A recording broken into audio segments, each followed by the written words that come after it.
here from Off the Beaten Path. So this is Saturday, the Australia Day long weekend, and this is a bit of a shakedown for the new transfer case. So just got that installed on Wednesday.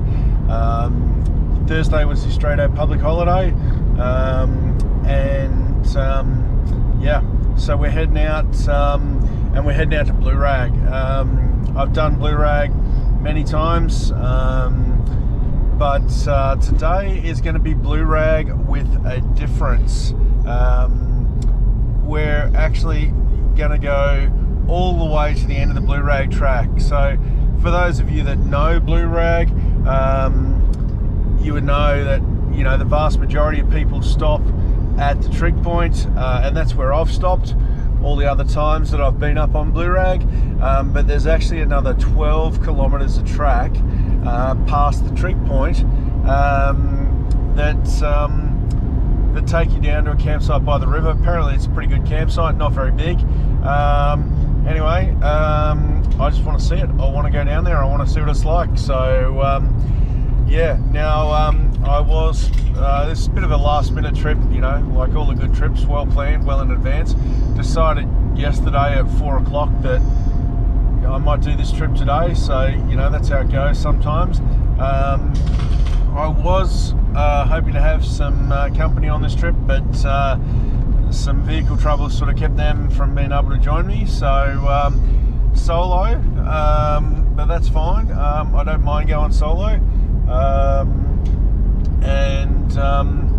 You know, I mean, it's a brand new second-hand transfer case. What could go wrong? This is me driving. We know what could go wrong. Anyway, looking forward to it.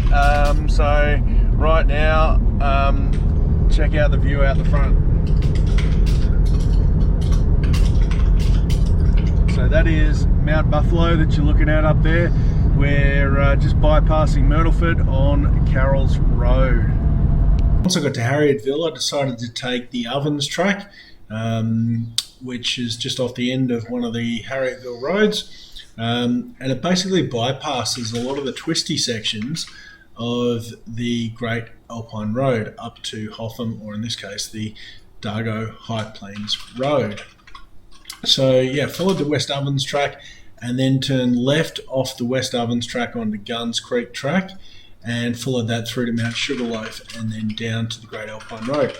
As you'll see through the video, I had several maps, the one on screen included, that showed where Guns Creek track connected to the West Ovens track, and they're just wrong. So I don't know what's happened there. Maybe the GPS data hasn't been updated for a long time. You'll see in the video, it's several hundred metres past where that blue line is. Anyway, guys, without any further ado, let's get into the video. Hope you enjoy this one.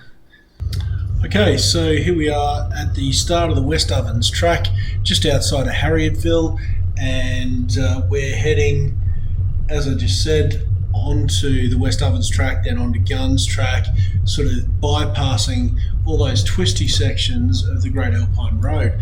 Never done these tracks before, so that was another reason that I was keen to try this out. Also, as you just heard in the intro, this is sort of the shakedown trip for the new to me transfer case, so I figured getting in some off-roading before I got too far from civilization was probably not a bad idea. That way, if there were any little gremlins or issues, given the transfer case has only been in the vehicle 48 hours at this point, I would find out before I got too far into the bush. So yeah, nice little stream crossing here. This is one of the tributaries that actually go down and ultimately flow into the Ovens River that the main road, the Alpine Road, sort of parallels. So the first section of this track, most of the, and indeed probably the first half of Guns track, is all pretty easy driving, not terribly difficult at all. Definitely recommend you check this out if you're heading this way. It probably takes a little bit longer than the Bitumen Road. I'm not even sure that it necessarily does, because it's a lot less twisty. Certainly if you've got people in your vehicle or in your family that are travelling with you that are likely to suffer from motion sickness on those very twisty alpine roads, this is a much better option. Now, obviously, as you heard in the intro, this trip is at the end of January, so still in summer, and everything is nice and dry with good traction, so nothing to be too concerned about there. I think it could be quite different in winter. The West Ovens track doesn't seasonally close, so that this section that we're driving on here, as you can see, there's a few long hills in this, but nothing overly steep and certainly nothing difficult at all. And the first half of Guns track also does not seasonally close. The second half, that is near to Mt Sugarloaf and a lot steeper and a lot rockier, does seasonally close. So just something to be aware of. This is not a route that you can take in winter. And as you can see, there's a fair bit of variation in this track. We've reached the first turn off here, so we've kept left there to continue following the West Ovens track, rather than heading across to Paddy Hill track or the other tracks there. So it starts off pretty level. Before you know it, you're into this valley where you've got a bit of a drop off on one side of the track and an embankment on the other. You get some great views down through the valleys here. Overall, it's a pretty scenic drive, very accessible, being just outside of Harrietville, and for the most part a pretty easy drive.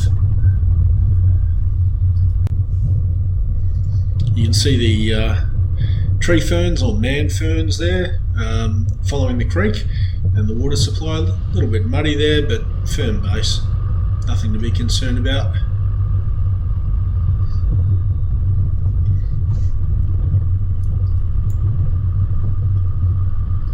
Now, as I was driving along here, I was keeping an eye out for the Guns Creek track on my left, because I could see on the Hema that it was coming up.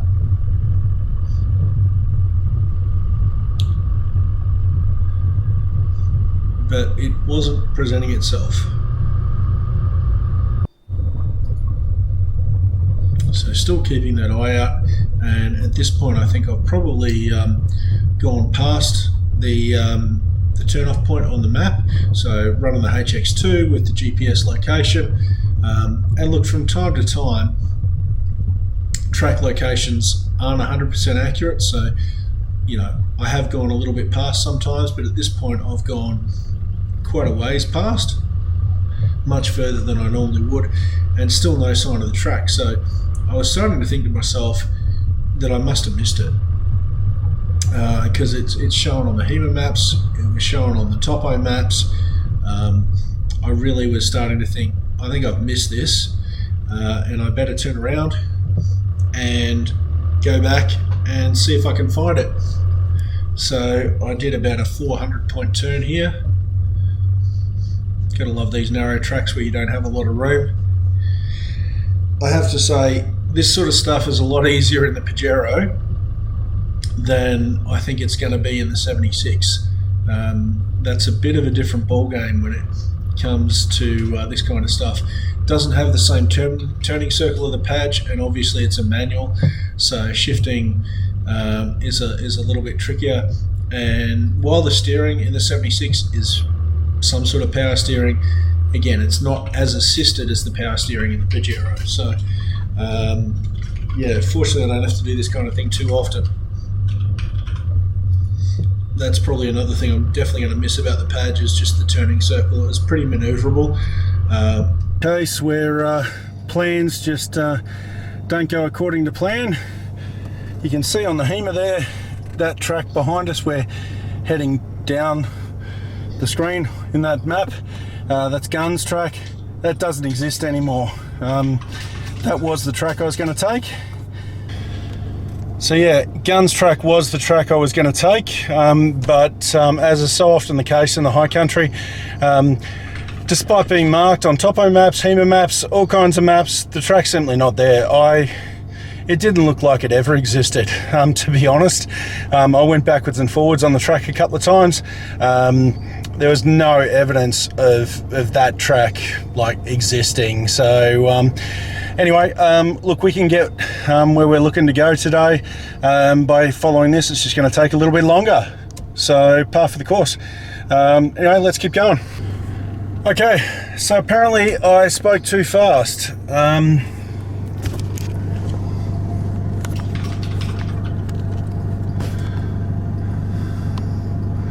There it is, Guns Creek track.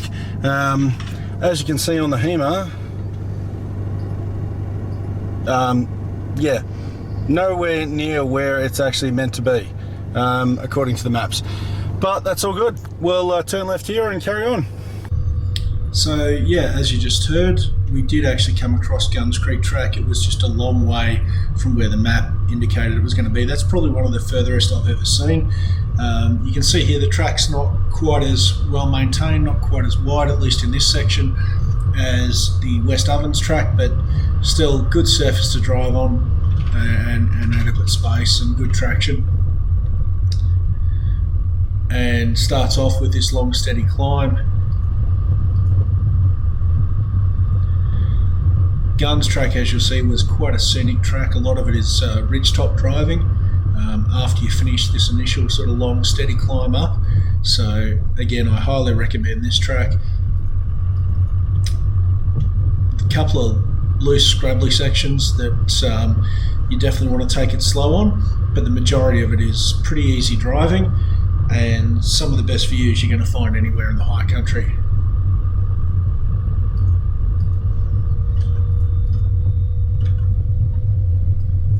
Certainly much more interesting to drive than sticking on the bitumen and doing all those 30km/h corners. That is for sure. Now just pulling up here to show you the Hema. So you can see on the Hema there, we've basically cut from the main track back to where Guns track is meant to be, but that little short connection that's actually shown, it's almost invisible now with the two icons there, that simply doesn't exist. So yeah, it's a few hundred meters past there. So yeah, as you saw, the alignment of the track does meet up, but for whatever reason, the access point from the West Ovens track is not remotely where the maps all show it to be. So yeah, you get that, I guess. And that's where sometimes you just need to press forward to find the way. So as you can see here, Guns track, we're sort of up on this ridge line, great view out to the east side there. We're heading basically south at this point.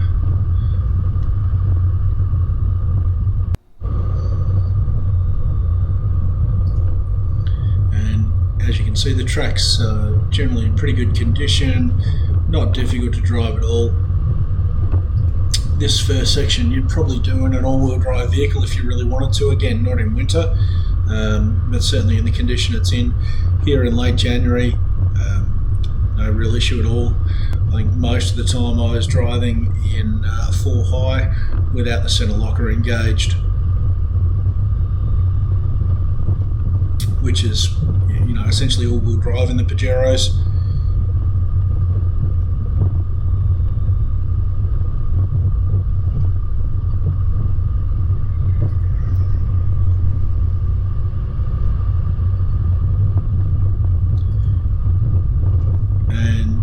That's sort of giving you a little bit of a glimpse there of just how much of a ridge track this is. You can see this section here, definitely working our way up into a ridge with the land falling away either side of us. A little bit steeper hill than the earlier ones, and probably a little bit looser, but still not difficult by any stretch of the imagination.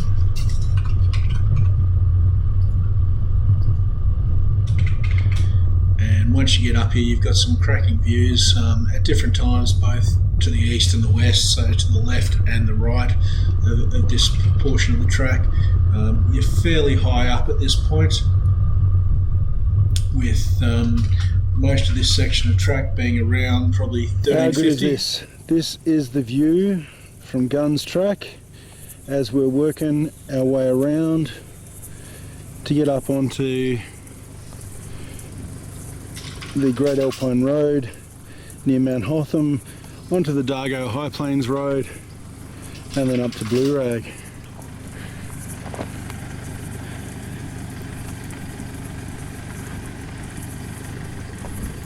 Just a cracking view. Great day for it. Awesome to be out here. And touch wood, so far the new to me transfer case is going really well. Just put it in low range for the first time.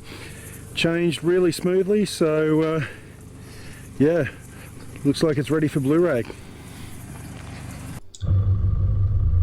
So look, that shot probably didn't even do the view justice. As I said, look, I think the best thing to do is to come and check this one out for yourself. Summer's the best time where you can actually drive all the way through. But this section that I'm on here, you can actually drive throughout the year if you so desire.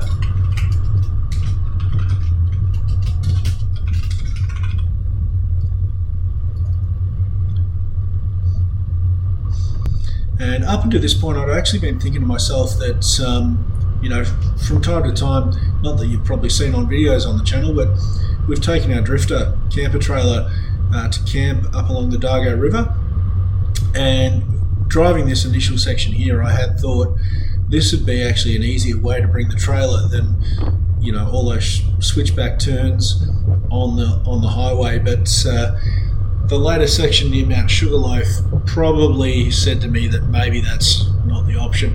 Maybe I'll give it a try one day when I've got Trippy Matt or someone else with me to assist if required, because I wouldn't mind trying it out.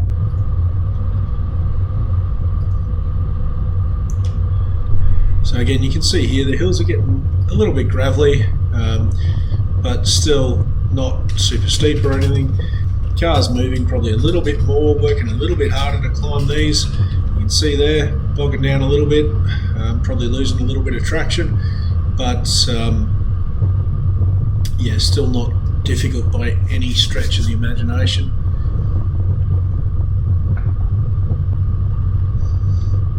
A little bit more closed in here, bit of deadfall around the track, which is, as you all know, not unusual in the high country.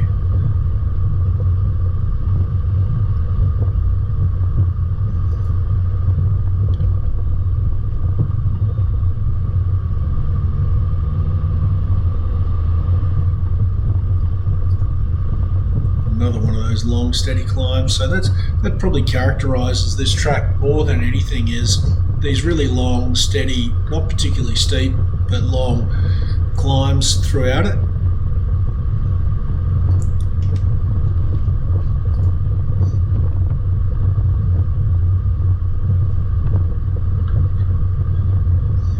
And amazingly, even though, as I said earlier, this was the Australia Day long weekend, I did not see another single vehicle on this section of track.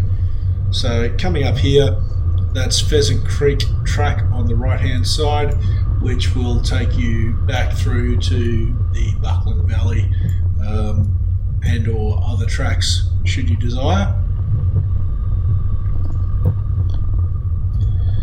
And we're coming up on this section through here where there's been a bit of logging activity, I think, a bit of clearing, possibly post bushfires. Not 100% sure,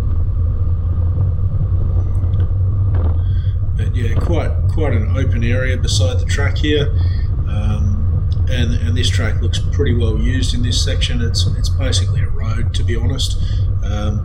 Again, one of the easier sections. So we haven't yet got to the part that's seasonally closed, but it's not too far from here at all. These open hills like this, this looks almost like a helipad. Look at that view.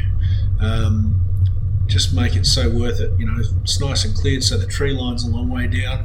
You get some of the best views anywhere from places like this. So yeah, well worth checking out. Probably should have stopped there and filmed some footage. It's probably a better vantage point than where I stopped on the track earlier.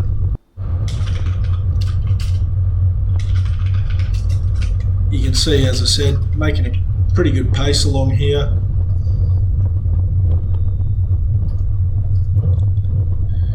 And just come across this section, so it's all been pretty flat and level up to here.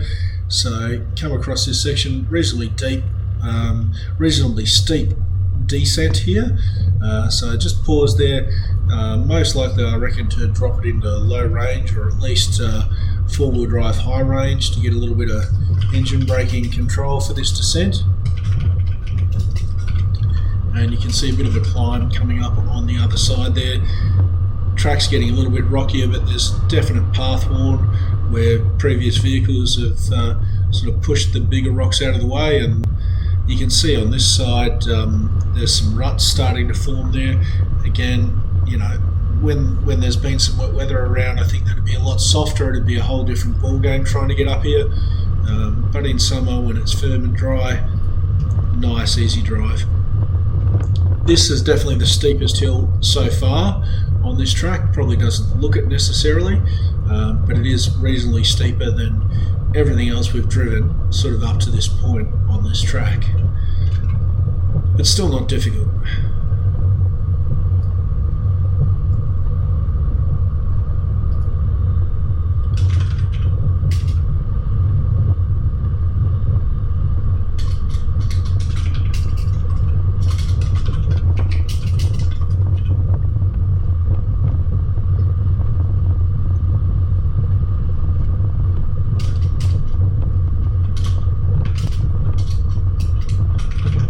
Too long, we find ourselves on top of another rise. This track on the right hand side here is a track for another day.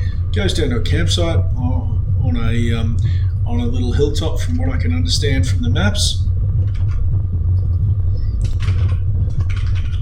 And now we're on the final ridge section. It's about 8 k's from here down to the Great Alpine Rd.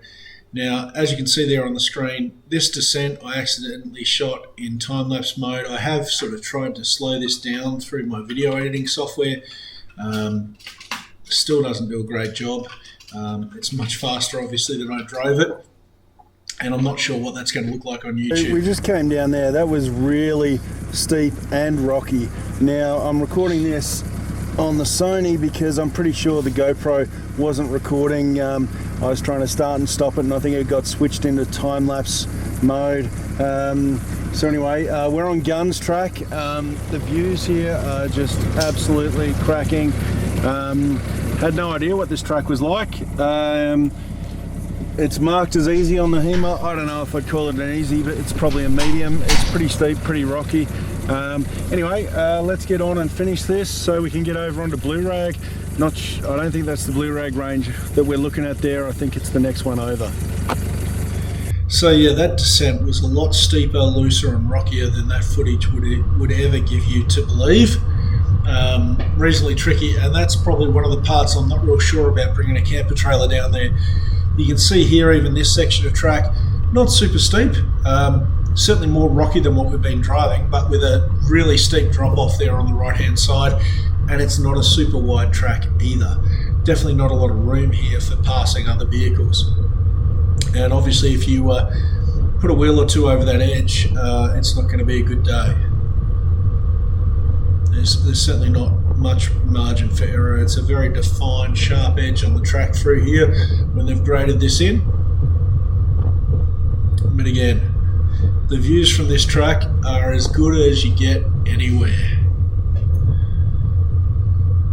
And look, that drop off I think is getting even steeper in some of these sections. And at least it felt like at the time the track was getting narrower. You can see there, great view ahead of where the track's going, down this section, up the next hill, following the ridges, and then up to Mt Sugarloaf there in the distance. So this is the seasonally closed section, if I haven't mentioned that already, and you can see why. If this was wet and the rocks were slippery, you could very, very easily get yourself into a lot of trouble here. Even in dry conditions like this, you know, you could get this wrong in sections fairly readily. Again, even here, there's a pretty decent drop off there on the left hand side. Vehicles moving around a fair bit. It was reasonably rocky. Some of those rocks were a bit loose.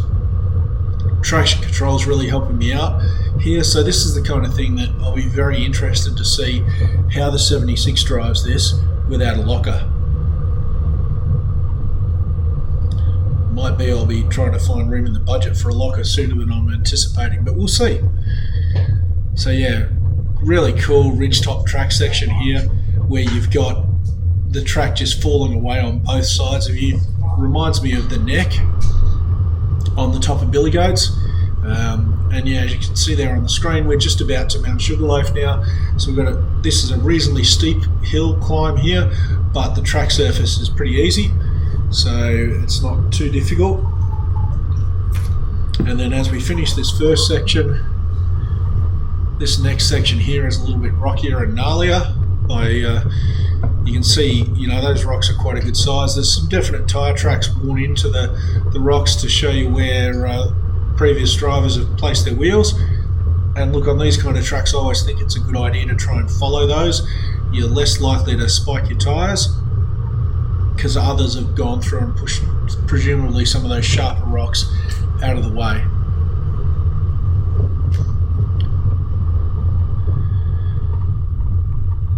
And yeah, before too long, we're at the crest of that one, and looking ahead, I think we've got one more climb, and then I think we're up on Mt Sugarloaf after that. So this whole section here was quite a surprise. This is not what I was expecting, but it was really good fun and some great views. Again, you're getting a little bit of an appreciation there of just how steep this last section was. This is again one of the steeper sections. And it's this last section here, this last 8 kilometres, that I'm kind of like, yeah, I'm not sure how you'd go dragging a camper trailer. Our drifted dot is not a heavy camper trailer, but you know, even just an extra 800 to 1,000 kilos hanging off the back of your rig, I think you're going to notice it, and I think it's going to make stuff like this a bit more difficult. So not sure whether we'll try that in the 76 or not. We'll certainly be driving it without the trailer first. Even here you can see that drop off on the side, reasonably steep, as the track twists its way around up over the hill. And here we are. Pretty sure this is the Mt Sugarloaf summit. As you can see there on the screen, 1,511 metres, depending which map you look at. And so from here it's about 4 or 5 k's down to the Great Alpine Rd, with just one little hilltop in between. Again, very much a ridge track in this section, falling away both sides of the road there, both sides of the track if you like. A lot of timber down, again I think probably from the bushfires. And pretty narrow through this section as well, with those really steep drop-offs that give you some great views out over the high country.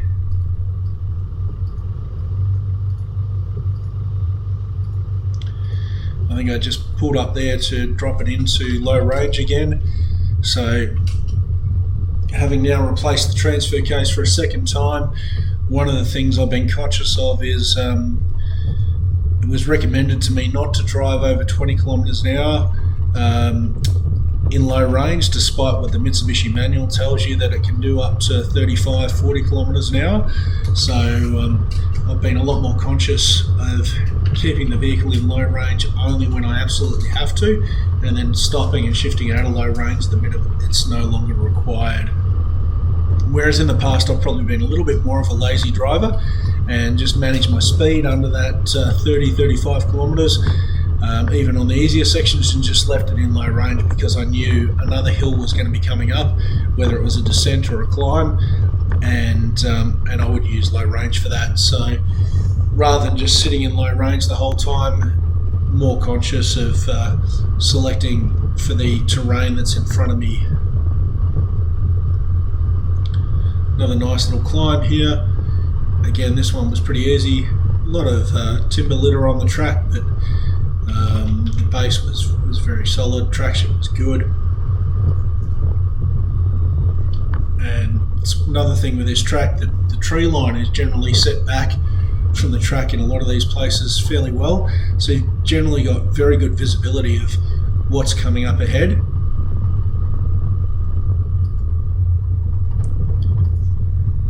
And you can see where you're going to be driving before you get there. So from here it is the final descent down to the Great Alpine Rd. Nice little steep section here. Again, not terribly difficult. You can see here this is actually the seasonal gate closure at this end. Now I didn't see that at the other end, so I'm not sure if it's there or not. Definitely a gate at this end, so don't think if you're coming in the seasonal time, if there's no gate at the other end of Guns Track there, that you're going to just be able to drive through, because you're going to get stopped right here. So just, yeah, check what's seasonally closed and make sure you drive it outside those times. This is a rocky little uneven section of track working its way down. Pretty sure this was a ranger station here on the right hand side that we're coming up on.